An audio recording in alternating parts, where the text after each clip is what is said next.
সাগরে সে তো সোনার মদিনায় লাগিয়া কাদরে সে তো সোনার মদিনায় স্বপ্নে যুগে দেখা দিবে স্বপ্নে যুগে দেখা দিবে ওলে তাহার দেওয়ানা আল্লাহুম্মা সাইয়্যিদিনা মাওলানা মুহাম্মদ ওয়া আলা سيدنا مولانا محمد لا إله إلا الله لا إله إلا الله لا إله إلا الله لا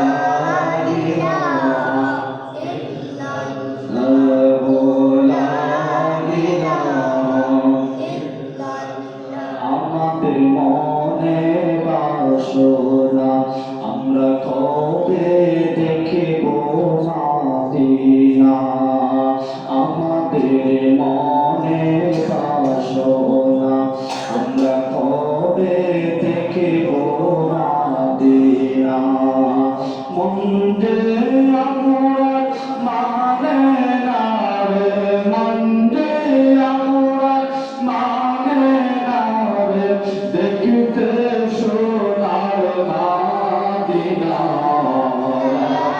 ইলাহা ইল্লাল্লাহ ও লা ইলাহা ইল্লাল্লাহ ও লা ইলাহা ইল্লাল্লাহ ও লা ইলাহা কবে যাবে মরণ হইব আল্লাহ মরণে লেখে সকলে জায়গায় কবে যাবে মরণ হইব আল্লাহ মরণে লেখে সকলে জায়গায় মোরা রাগে পৌঁছে দিও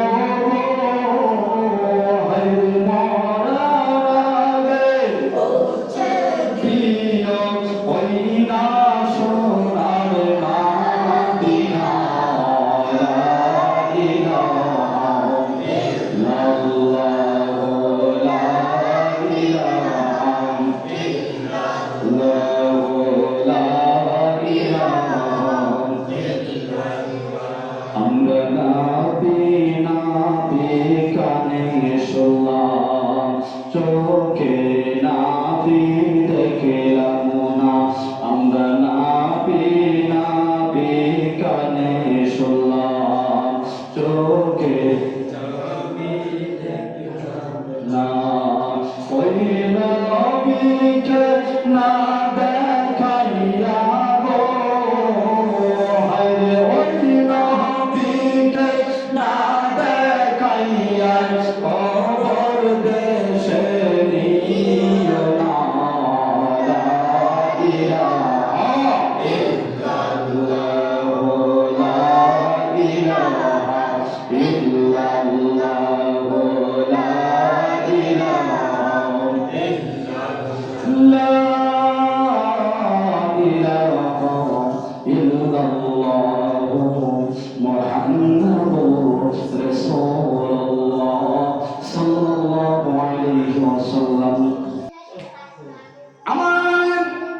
আমার নবী আপনার নবী হায়াতুন নবী জিন্দা নবী নূরের নবী নূরে মুজাসসাম সরকারে দু আলম বলেন ও পৃথিবীর মানুষেরা শুনো আল্লাহর নবী হাদিসে বর্ণনা করেন এই আমার উম্মতেরা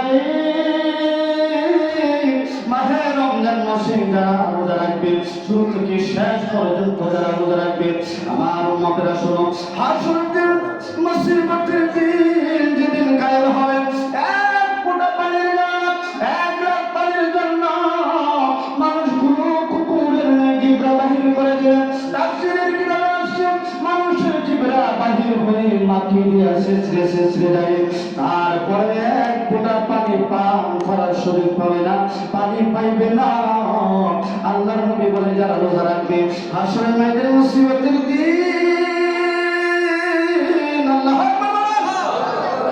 যেদিন সন্তানের পরিচয় মা বাবা দেবে না, মা বাবা সন্তান থেকে পলায়ন করবে, সেদিন আল্লাহর হাবিব বলে যারা রোজা রাখবে তাজিম করবে, মাহে রমজানকে সম্মান দেবে।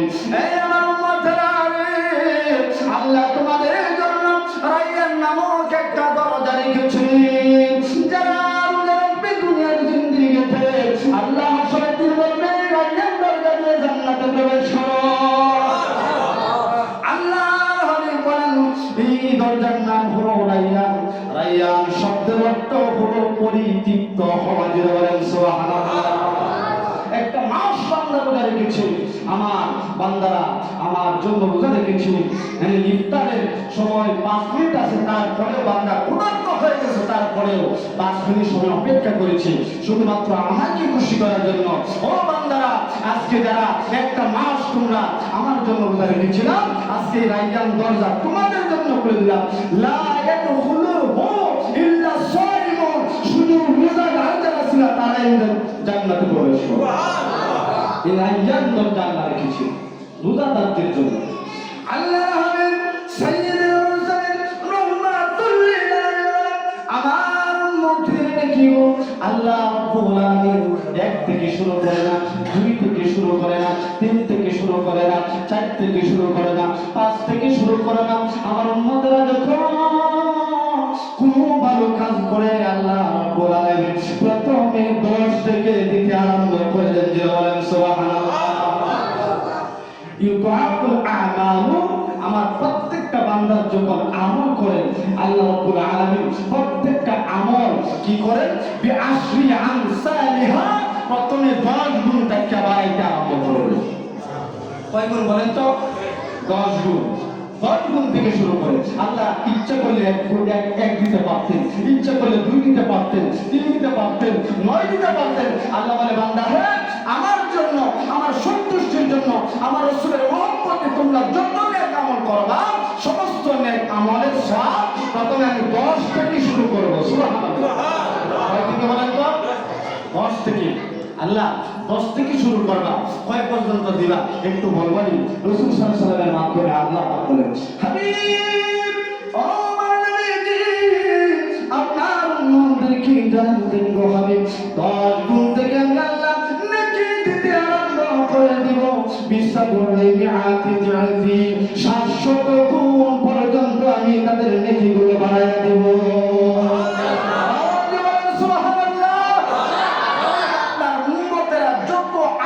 করবে 10 গুণ থেকে 700 গুণ পর্যন্ত নেকি দিব।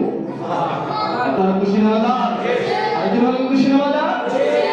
এই জন্য আমরা এবার আল্লাহ হাবিব যখন এই কথা বললেন, এবার সাহাবায়ে কেরাম শুনতেছেন। এবার আল্লাহ রাসূল বলেন এই সওয়াবটা তো রমজান মাস ছাড়াই আল্লাহ দেন, মানে রমজান মাস ব্যতীত অন্য যে 11 মাস আছে এই 11 মাসে যদি বান্দা আমল করে 10 গুণ টাকা বাড়াইয়া 700 গুণ পর্যন্ত নেকি দেওয়া হয়। আল্লাহ হাবিব বলেন ইল্লা সাওম, শুধুমাত্র রমজান মাস ব্যতীত এই সওয়াবটা দেওয়া হয়। আল্লাহ গো ও আল্লাহ হাবিব রমজান মাস ব্যতীত যদি এই সওয়াব দেওয়া হয় তাহলে রমজান মাসে আল্লাহ কত সওয়াব দিবেন? সুবহানাল্লাহ বলেন। জোরে বলেন।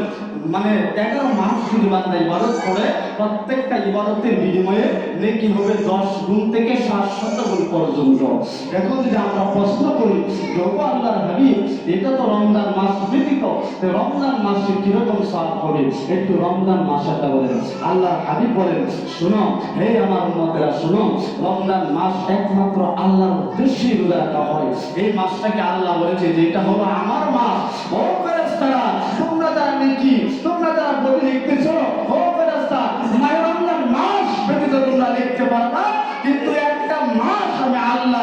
নিজের হাতে বান্দাদেরকে রেখে দান করো। 10 গুণ না, 700 গুণ না, 1 লক্ষ গুণ না, কোটি গুণ না, আল্লাহ নিজের হাতে কোটি কোটি কোটি দিতে পারে কি পারে না? পারে কি পারে না? এজন্য বলেছে এটা আমার মাস, আমি নিজের হাতে দিব। সুবহানাল্লাহ। এই রমজান মাস আমাদের কাছে আসছে। আল্লাহ হাবিব বলেন, এ আমার উম্মতের, মাহে রমজান পাইয়া যদি একটা সুন্নাত, একটা নফল কেউ আদায় করো, একটা নফল বন্দেগী কেউ করো, একটা নফলের এত দাম, এত মর্যাদা। মনে করেন আপনার নফল 2 রাকাত নামাজ পড়লেন, কোরআন তেলাওয়াত করলেন, এরকম নফল ইবাদত যতগুলো আছে আপনি করলেন, আপনি বসে বসে জিকির করলেন, এভাবে নফল ইবাদত যত আছে, আমার নবী উম্মতরা নফল বন্দেগী মাহে রমজানে করলেন, প্রত্যেকটা নফলের বিনিময়ে আল্লাহ এক একটা ফরজের সমতুল্য সওয়াব প্রদান করে। প্রত্যেকটা নফল ইবাদতের বিনিময়ে আল্লাহ এক একটা ফরজ প্রদান করেন। এবার আল্লাহ নবী বলে, আর উম্মতেরা রে, যদি একটা ফরজ আদায় করো আল্লাহর দরবারে, যদি নামাজের ফরজ আদায় করো বা বিভিন্ন ধরনের ফরজ ইবাদত করো, আল্লাহ রাব্বুল আলামিনের রাসূল বলেন, আমার আল্লাহ খুশি হইয়া ওই আমলনামায় 70টা ফরজের সওয়াব দান করেন। সুবহানাল্লাহ। একটা নফল ইবাদত করলে ফরজের সওয়াব, আরেকটা ফরজ আদায় করলে 70টা ফরজের সওয়াব আল্লাহ দেয়। আল্লাহু আকবার বলেন। এই হলো মাহে রমজান, যে রমজান মাস পাওয়ার পরেও গুনাহ মাফ লইতে পারলো না, ওর মতো হতভাগা ব্যক্তি আল্লাহ আসমানের নিচে জমিনের উপরে নাই। কথা বলেন ঠিক কিনা? ইয়া রাসূলুল্লাহ, ইয়া হাবিবাল্লাহ, ইয়া রাসূলুল্লাহ, ইয়া হাবিবাল্লাহ, ইল্লাল্লাহু ইল্লাল্লাহ, ইল্লাল্লাহু ইল্লাল্লাহ, ইয়া রাসূলুল্লাহ, ইয়া হাবিবাল্লাহ, ইয়া রাসূলুল্লাহ, ইয়া হাবিবাল্লাহ। অন্ধকার কবরে যখন রাখবে আমারে, অন্ধকার কবরে যখন রাখবে আমারে, ও দিয়াল বাদা কানবে পরদা উঠাইয়া, আমরা করিব সুন্দর কদম দরিয়ায়, করিব সুন্দর কদম দরিয়ায়, ইয়া রাসূলুল্লাহ, ইয়া হাবিবাল্লাহ, ইয়া রাসূলুল্লাহ, ইয়া হাবিবাল্লাহ, ইল্লাল্লাহ।